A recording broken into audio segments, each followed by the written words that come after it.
Hi. Welcome back. I feel like we can't say welcome back yet because we've not really got started. I feel like this is our first real episode because it was the intro, which was just a little bit of the intro. So I feel like we've not really got started, have we? We're nowhere near start. We're not. I think we're still on the intro, to be honest. So this episode is going to be to explore and elaborate a little bit more on the intro and who we are, what we do, and why we do it. So in regards to the first episode, I feel like this is going to go on a while because we can't just sort of say who we are, what we do, and why we do it in one small episode. So when we first came up with the idea of the podcast, we were sat in a bar in York, and I thought, for me, if I'm going to be interested in something, or I am buying something, or I'm going to go on a training course, or it's anything I'm going to listen to or read, most of the time you want to know who it's for, what it does, and why do I need it. So I thought that would be a good place to start with the podcast and getting to know us. And obviously with the intro, it was really short and it was just a little snippet of who we are. Touched on what Damien did, touched a little bit on what I do, but we can really start to explore the who. So, as I mentioned before, one of my clients today actually said, just giving some feedback, and that in the intro we read through the mission statement. And we started breaking it down, and then he said he heard what I had to say about that particular thing, but he didn't hear what you had to say because the subject got changed. Shock, we went off. And what's the bridging expertise? The bridging expertise, yeah. Me and Damien have both discussed this, what the bridging expertise means to each of us. And obviously it's slightly different because we're different people. But in regards to the podcast and what hopefully that is going to bring, for me it's wanting to be that bridge of both of our expertise and how we can offer people a bridge to some self-discovery tools, and whether that's books we've listened to, podcasts we've listened to, events we've been to, therapists that we've both had, treatments that we've both had, being that bridge within all of our expertise that we've come across, not just beauty and barbering. And then I think on a personal level for both of us, you being a bit of a bridge with your expertise helping me in personal life with the business side of stuff, because I'm coming from an employed background my whole life, and then only because of lockdown decided to go self-employed, and then obviously open the shop studio, becoming a small business owner, which again still makes me cringe a little bit, like the word expert. But yeah, Damien's expertise being a bridge to me with the business side of stuff. You've been in the industry 30 years, business, you've had your own business how long? Carter Creative started in 2018. I remember painting the 2018, wasn't it? 2019 painting. Yeah. Was it? When did the world shut down? 19. Yeah, but before that you had a bit. Oh, sorry, you know that. So you've been talking about, yeah, Carter. You see? Carter Creative was around before Pollard Yard. We were in Old Trafford at Space. I don't remember that. That's Yeah, Space. Empress Mill, yeah, was there for a few months before I went to... Yeah, so 2018.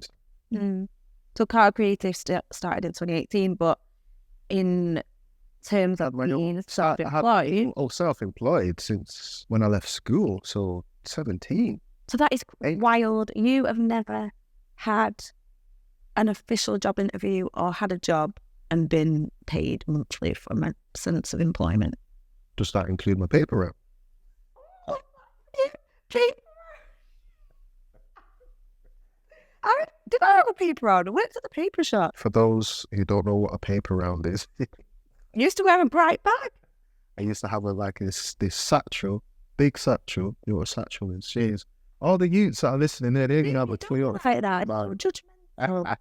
Used to have this big bag, and I used to deliver it was back in the day, it was the Sun, the Mirror, so all these papers, and I'd go on my bike, my little BMX. I'd have stickers on and all sorts. I love my BMX. To get up early, to spring out of bed, no alarm needed, 6 a.m. Go to Mr. Khan, the shop I used to go just to work for Mr. Khan. Your wages in a little brown paper envelope. No, did he used to pay me the head? Just take the money out and give it to me. Yeah, we're messing around, Mr. Khan. No envelope. And I suppose. Oh, I've not finished. I used to enjoy that. I'd have my headphones on, with the pad on, with my Walkman on, playing with my tape that I've recorded off the radio. I used to press play and record and skip the adverts and yeah, geez. Wow. I'm certain real job satisfaction. Wow, yeah, for real though.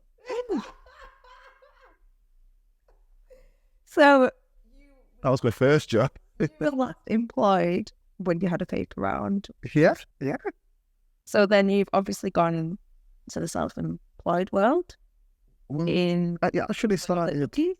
Yes, I was DJing as well. So I had the DJing and the barbering going at the same time at one point, but all working for myself. Never worked for anyone. And that was from early, never had a boss, just had to work it out. Actually, I'll ask my mum, can I have so-and-so? And if she says no, then I'd just get to work. I'd be like, right, how can I work this? I need to work this. I need whatever it is. So yeah, the creative would just happen and I'd do whatever I need to do and not even thinking about it at the time, just doing what I needed to do. Yeah. And then, so you're self-employed from a young age, and then obviously you've had the experience with barbershop staff. Yeah. You've moved on by yourself. But then from a business perspective, I wasn't really taught the fundamentals of business. Like I wasn't. But you still made it happen. I made it happen, but again, when I was in my teens, even 20s, 30s, like I didn't understand the fundamentals of business. No one sat me down and said, this is how you manage your money. This is credit. This is debt. This is finance. This is literally nobody. I just worked it out. And it was only when I read Rich Dad, Poor Dad. Not read that book. Get that book on your list. Books, like the films, the book. That book actually changed my life. It actually changed my life.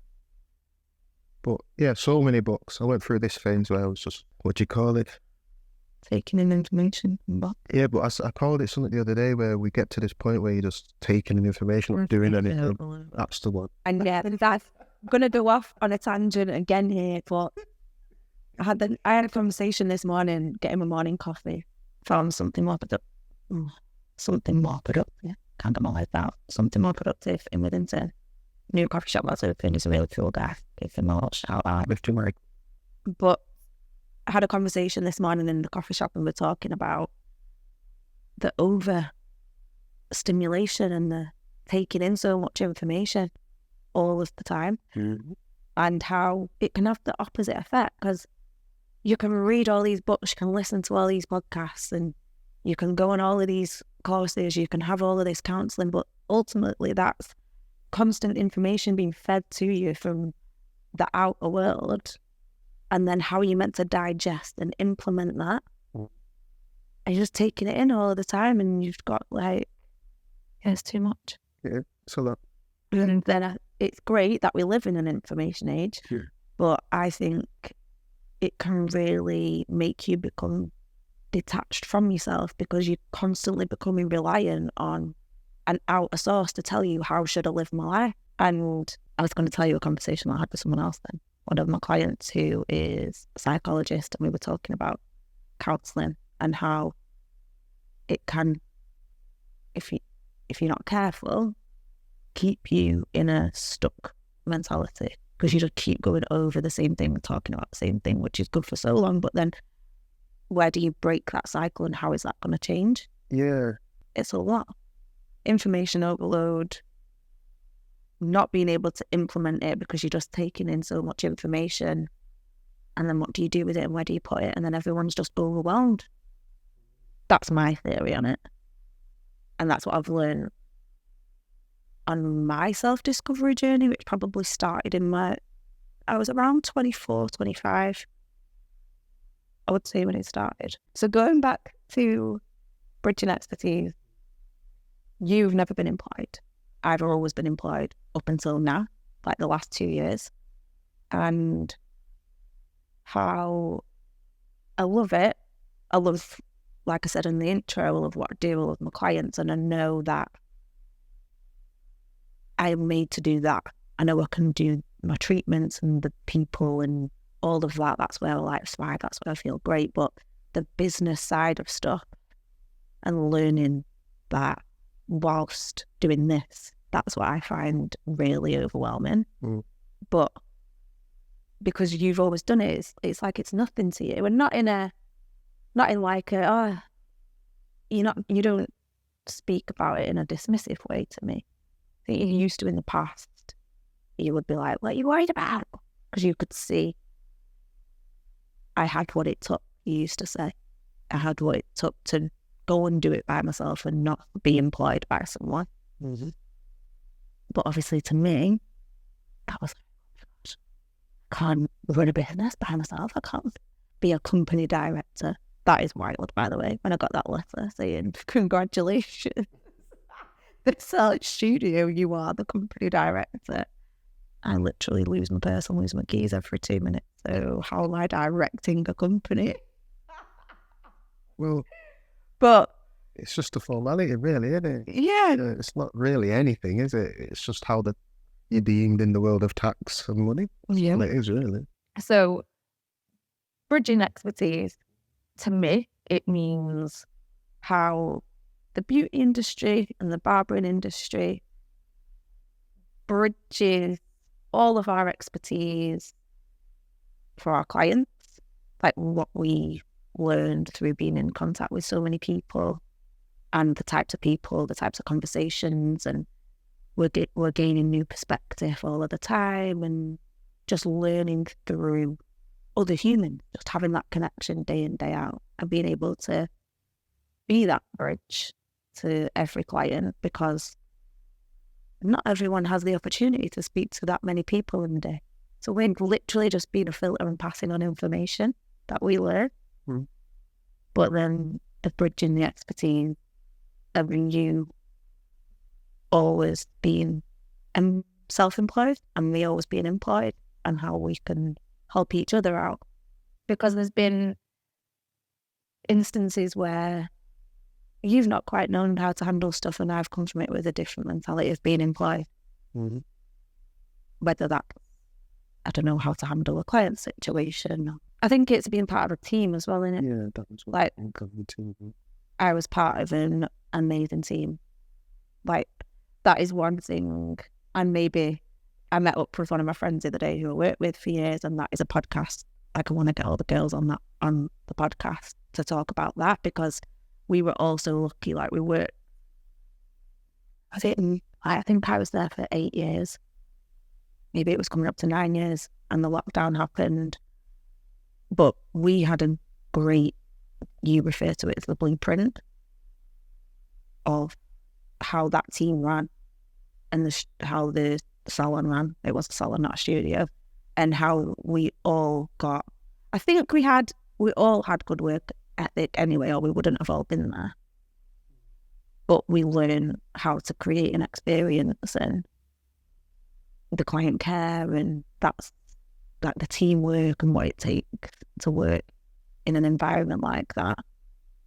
And then that's given me the foundation to move forward and build my client base, and then know how it is that I want to work. So when you were saying about an expert in my field, I wouldn't refer to myself as an expert. I'd say I'm highly skilled in what I do because of the training that I've had and the opportunities that I had within the salon that I worked in for 8 years, and the extensive training we went on and the standards that she had in that salon, and she shouldn't say that, my ex-boss had in the salon, that created like, right, yeah, I wouldn't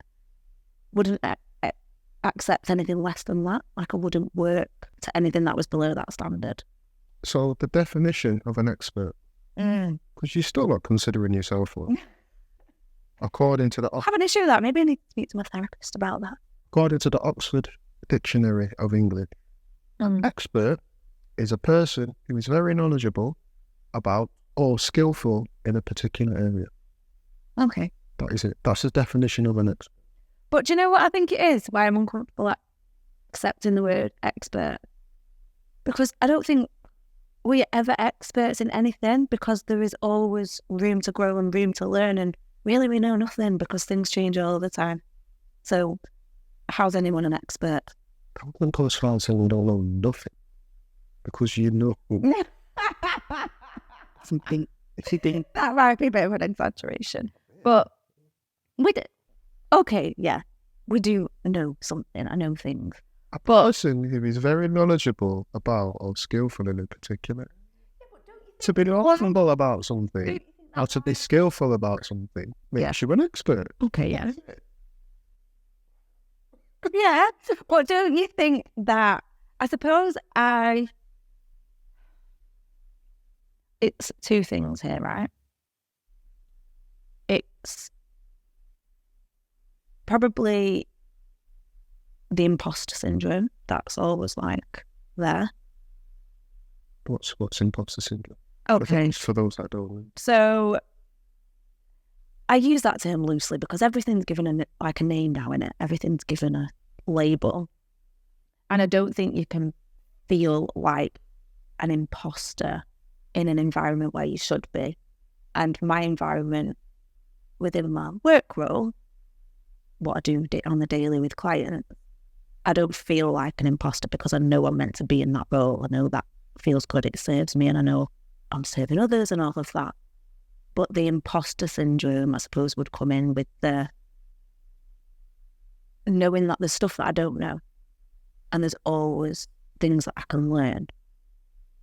So then to be called an expert, that's like makes me feel a bit of an imposter because... Wait, that's answering the question. Go on, say that again.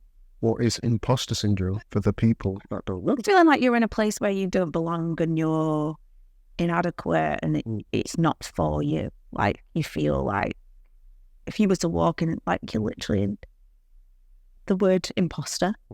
I'm a logical, pragmatic person. I'm sure there's people that are listening that are too. I like to know the meaning of things. Yeah. I don't like to throw things around. And I can just throw things around without knowing what things mean. So imposter syndrome, again, from the Oxford Dictionary. Yeah. Is the persistent inability to believe that one's success is deserved or has been legitimately achieved as a result of one's own efforts or skill. Yeah. Ooh, I didn't actually know that. So I'm glad I know that, and I'm glad. I hope I've helped someone else out there actually understand what imposter syndrome is. Yeah. And it's not, like I say, it's not... Here it says the persistent inability. And you know, so I think I speak with a lot of women on a daily basis, and I think this is something that is, I think it's probably quite innate in women that they feel a sense of not good enough all of the time and can always do more. We should be doing more. If we're not doing more, we're lazy. And then you get pushed out of your comfort zone, and it's that imposter syndrome. Like, I can't do this. I'm not worthy of this. It's not that I don't have a problem with believing that I'm worthy. I know that I'm worthy, and I know that I do good work, and it's not that. It's the more like inadequacy of I've never run a business. So I hope that brings a little bit of clarity on what bridging expertise is. Yeah. And what did your feedback say? They didn't hear what I do. So I hope that gives a bit of clarity on that. Yeah, hopefully we'll give some clarity on that, on what bridging expertise is from your perspective. Mm-hmm. Then we've got empowerment. So we had a conversation about... question. You bet. Very sorry you asked that question with that long-winded answer. Well, yeah, I thought empowerment. Yeah, so I wasn't quite sure about empowerment. Empowerment, again, I just was a bit like, that's strong, isn't it? And to tie that word empowerment hoping that's what I give someone else and bring to someone else. I think we were talking about the difference between empower and inspire. Ooh. And yeah, I suppose like to empower people, again, that's probably a bit of I don't know if I could empower somebody. So what's funny is you do empowerment on a daily basis. So again, the definition is authority or power given to someone to do something. So you've told me people have got in touch with you because you've empowered them. You've shed light on something, or you've shared your story or something that's happened for you, and that person's been like, "Oh, right, good, you've done it, so I can do it." Or Yeah, inspiring. I would call it. Yeah. So inspiring, like you can find inspiration in all sorts, can't you? Like, so yeah, I suppose. And inspiration is in the mission statement. Yeah, which is the next one I was just about to say. So the empower, like, I hope that when people come into the studio, we have the conversations and they leave feeling better than when they walked in. That's it. Whether that, I suppose, it's whether they feel empowered or inspired, or they've just had like food for thought on something that might change the perspective about something.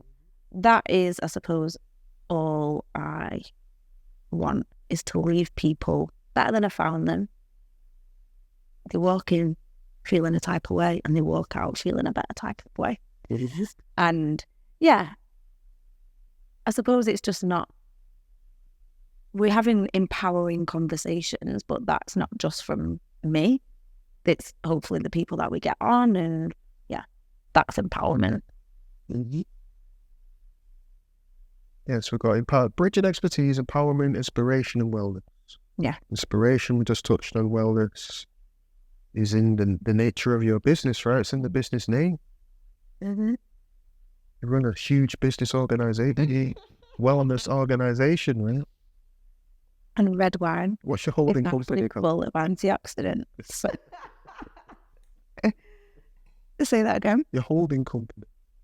The group. The holding company. I wish I could say it. The holding, sorry. You set your company up as a group, right? Yeah. Because you was thinking this is going to be big, right?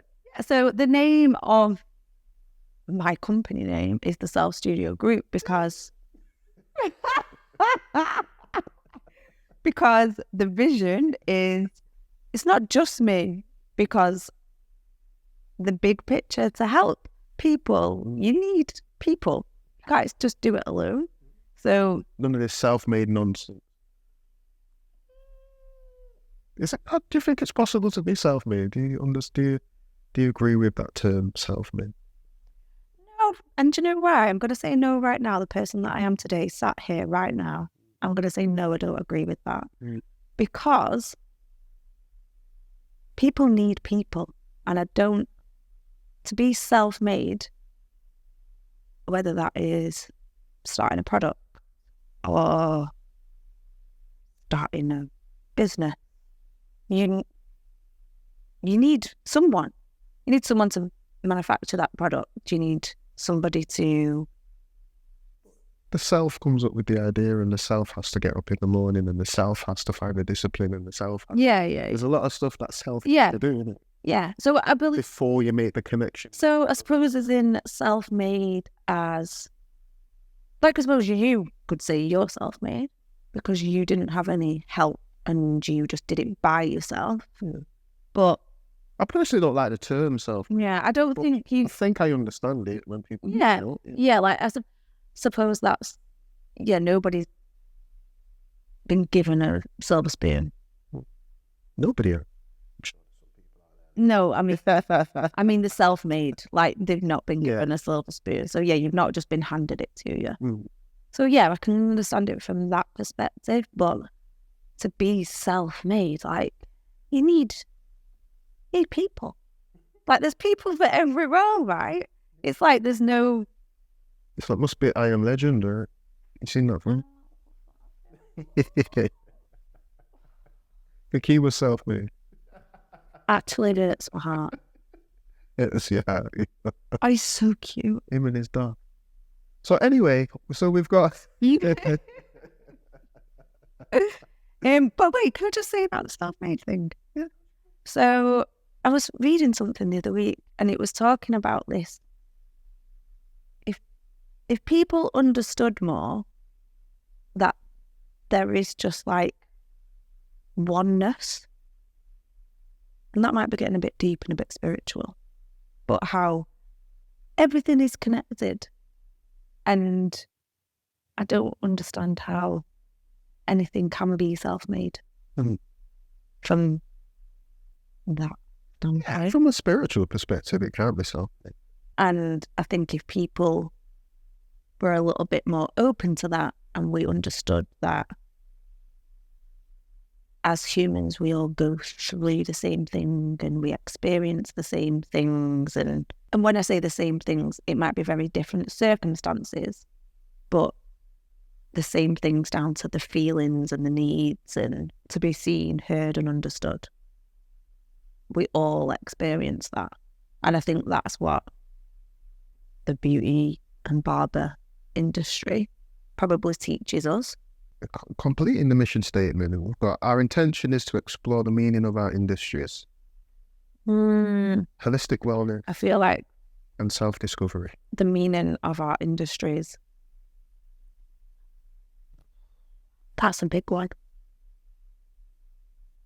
because it's going to be very different for the male and the female in the beauty and the barbering. Yep. Society, like traditional beauty standards. When I first got into beauty therapy, my meaning of beauty therapy is very different. When I had my orange spray tan sunbed era. I'd love to flash up.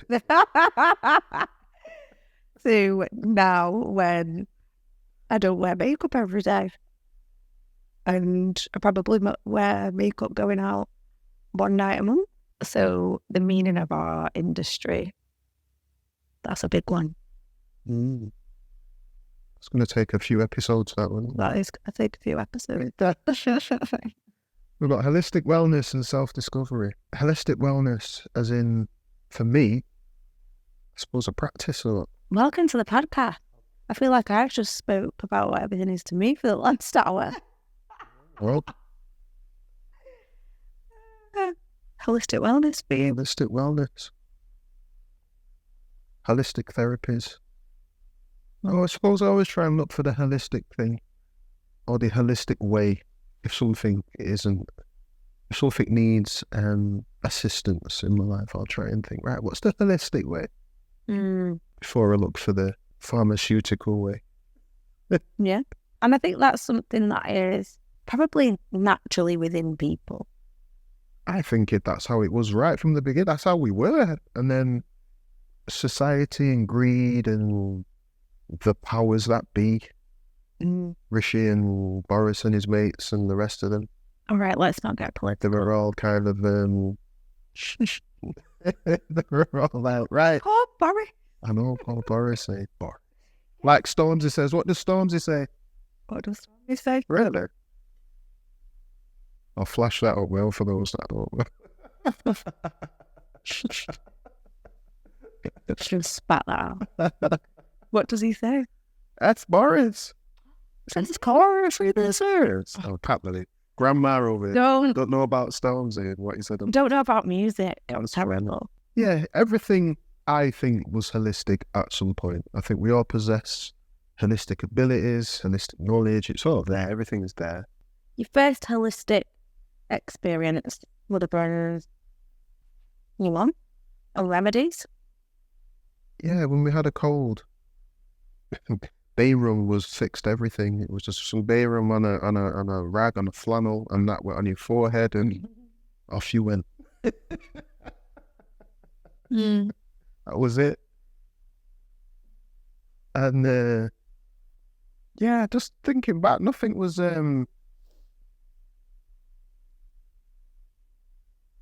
we had teas, special teas, herbal teas. We used to drink bush tea that we'd drink. Again, for if you're feeling sick. But yeah, obviously my mum coming from the West Indies, linked to Africa. There's a lot of like cultural, the other Western.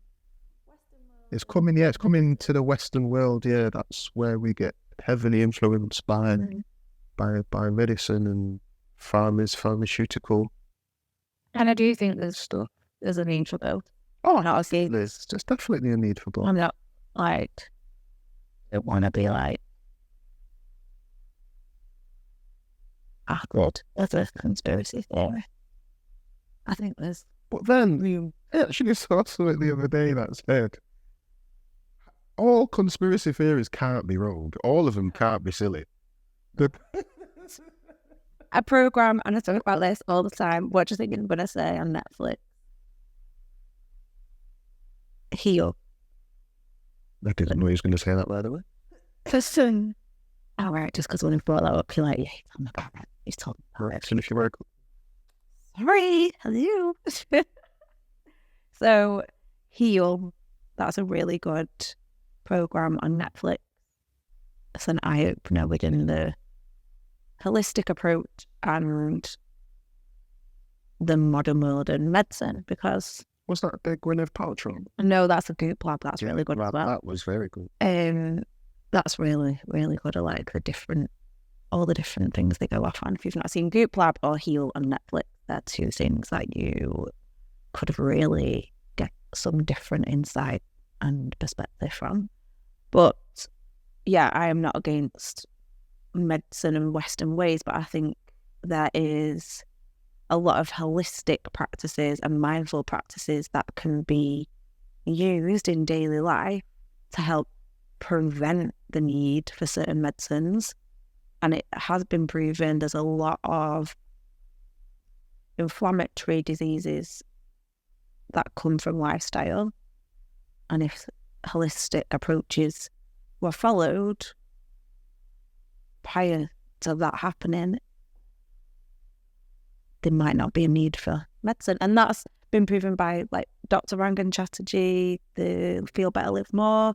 He had a program, it was called Doctor in the House, I think, years ago. And he used to go into people's houses and help them change their lifestyle and revert type 2 diabetes through lifestyle. And yeah, there's a lot to be said for holistic approach and mindful ways that could prevent the need for certain medicine. I'm not talking like cancer and all of this stuff. Like if somebody got run over and their leg's falling off, they're going to need pharmaceutical medicine. Not some holistic treatment. They're not just going to need, here you go, you have a peppermint tea, like smell it after. We'll be tea. Oh, God. So, yeah, our intention is to explore me and other industries. We're going to explore holistic wellness and all the different things that we've experienced. I'm here to learn too and learn more about that and self-discovery. So somebody actually asked me today, I put it on the Instagram about if there's any interest or any in what you found intriguing from the intro. So interested in how you both mentioned about self-discovery for clients finding themselves. We spoke about this and how self-discovery and how you would even start that journey. And I feel like this is going to be an episode of its own because that is really difficult. And I personally think it comes down to you being ready for a change and feeling like you don't really like what's going on in your life and you're feeling a bit stuck with certain things that's going on in your life. But I still think even at that point, some people will not embark on that self-discovery journey. But I think what does happen, my belief, I can only speak from personal experience of how the sort of self-awareness, self-discovery journey worked for me. It's the people you surround yourself with. And I think that's a massive part of it. I think it starts from within with a feeling and understanding or becoming aware of how you feel, and then wondering how you can change how you feel. So there could be someone in a relationship, not many friends, no family around, and they can't surround themselves with positive people because everywhere they go with. And how they would embark on a self-discovery journey, I don't have the answers for, because I think that is something that has to come from within. There's got to be a point where you think, I don't like feeling like this anymore, or I don't like doing this anymore. And why am I actually doing that? Do I even enjoy doing that? Or am I only doing that because that's what's been done around me? And I think maybe you would go somewhere and be in a different circle and see things being done differently, and that might spark you to think, oh, I've never seen that been done that way because you've been in this bubble over here and doing things that way. Yeah. Or you could go and see a barber or therapist. And that's what I was going to say. So in regards to that question about how the beauty industry and the barber industry could help people on their self-discovery journey, we don't know. Yeah, we're saying we're having these conversations with clients, but we don't know what that sparks within them, and that they could go home from one sentence or one word and think, all right, yeah, actually, that's interesting. And that's the whole point, again, of this podcast. We might have one conversation on here, what one person listens to, and it sparks one thought, and that could spiral into, well, actually, yeah, I don't have to live my life the way I've been thinking. And I suppose that's growth, right? That's part of changing and growing. And because a lot of what we learn is from parents, teachers at school, college, friendship circles, and then you're getting older and you're moving through life, and then the self-discovery journey is never ending, because until you die, you're constantly evolving and you're changing and you're becoming something different at every era, every stage. Your teens, your 20s, your 30s, your 40s, your 50s. So I think to answer that question, how do we help with people's self-discovery journeys? The only thing I could say is that it's just down to the topics of conversation we're having in the studio. They might open up and talk about how they're feeling, and we might answer in a different way that sparks a different perspective on what they're going through. And it shines a different light on it, and it just is food for thought. Just thinking about how that's been translated in the barber chair, it would be probably from me telling a story from something I've been through. Yeah. And then the things I've done that have helped me. Yeah. That's all I can do. That's all, yeah. It's just taught from stuff from my own perspective. And that's all you can do ever, isn't it? Yeah, and how that's helped me. And I'd say the easiest first thing I started doing on my self-discovery journey was to just start it was reading books. What triggered that for you to read books? Well, personally for me, it was a back against the wall situation, because it wasn't one morning I got up and I didn't like how I was feeling, or that wasn't what it was for me. Back against the wall, life's fell apart. And most times that happens, right? Exactly. You've got to reach rock bottom. There's something to happen. Yeah, and then it's at that point, it's like, shit, how did I get here? And then it's right, okay. And then that's when it started for me personally. But then it's listening to books, The Four Agreements, great book. I flashed out. Great books. So small, so powerful. What are the Four Agreements? The Four Agreements are in no particular order. Be impeccable with your word. Don't take things personally. Excuse me. Be impeccable with your word. You've asked me the question. Did you not ask me the question? Yeah, I did. Right, thank you. Don't make assumptions. Don't take anything personal. What was the fourth one? Oh, now you're asking. Okay, so let's repeat. 4 agreements, and everyone could take something from them. Be impeccable with your word. Yeah. So just be straight. Be direct. Say what you mean. Say what you mean. Don't make assumptions. Don't make assumptions. Don't tell yourself stories. Your brain will play tricks on you. Well, don't make assumptions is to not assume Yeah. Someone's telling you. So you tell yourself a story, aren't you? So until we've had that conversation, you're going to just assume that's what's going on. Yeah, I'm asking you the fourth one. The third? I forgot the third. What was the third? Oh, can I have a clue, please? I feel like it's something to do with integrity. The fourth one is... Clue. Give me a clue, because I want to guess it. It rhymes with vest. Always try your best. Just go ahead. So that is, if you could take any this episode, read that book. Word. Don't assume. Don't take anything personal, and always do your best. Yeah. Good night. And the author is Miguel Ruiz. That's a really good book.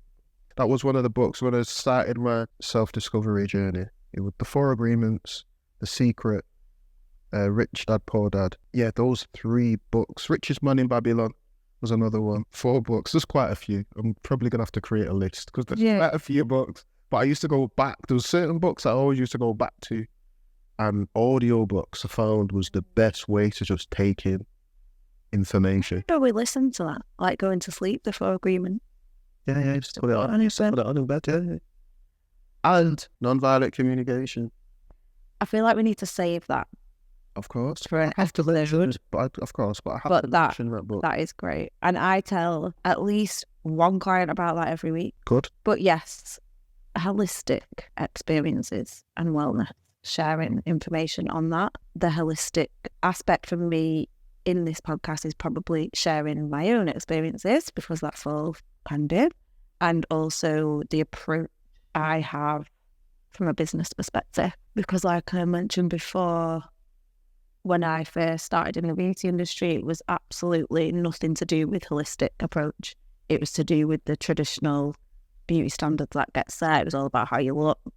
And then when I got to college and started doing more of the facial skincare side of things and the massage side of things, I took a liking to that. And then when I started in a salon that was in a more affluent area with a clientele that wasn't in the teens, I started to experience what beauty standards were and what beauty meant to women that were in the 30s and 40s when I was only in my 20s.